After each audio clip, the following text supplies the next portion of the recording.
మా ఊరి గంగమ్మ గుడిని అయితే డెమాలిష్ చేస్తున్నాము. ఎందుకంటే మా ఊరికి కొత్త గంగమ్మ ఆలయం నిర్మించుకోవడానికి నిధులైతే విడుదల చేశారు.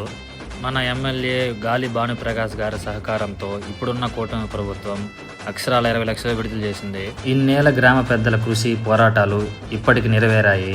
నిధులు మంజూరయ్యాయని తెలియగానే గ్రామ ప్రజలందరూ కూడా చాలా అంటే చాలా ఆనందంగా ఉన్నారు. ఇప్పుడున్న గంగమ్మ తల్లిని తాత్కాలికంగా వేరే ప్లేస్లో పెట్టాలి కాబట్టి ఒక రూమ్ను అయితే కట్టేశాము. గంగమ్మ తల్లిని మరియు పోతురాజుని గ్రామ ప్రజలందరూ కూడా పూజించారు. మన ఊరి శివశక్తులను పిలిపించి వాళ్ళ ద్వారా అట్టహాసంగా పంబ వాయిద్యాల ద్వారా ఆడుతూ పాడుతూ ఆ గంగమ్మ తల్లిని మరియు పోతురాజును తీసుకెళ్లి కొత్తగా నిర్మించిన భవనంలో అయితే పెట్టేశాము. అందరిది ఒకటే కోరిక, ఈ గుడిని తొందరగా నిర్మించుకోవాలని. ఆ గంగమ్మ తల్లి ఆశీస్సులతో తొందరగా గుడి నిర్మాణం పూర్తి కావాలని ఆశిస్తున్నాను. గంగమ్మ తల్లి కృపలో నేను భాగం కావడం ఎంతో ఆనందంగా ఉంది. గంగమ్మ గుడి ఆలయం ఎలా ఉంటుందో, ఎలా నిర్మిస్తారో వచ్చే వీడియోస్లో చూద్దాము. మన వీడియోస్ మిస్ అవ్వకుండా రావాలంటే ఖచ్చితంగా ఫాలో చేసి పెట్టుకోండి.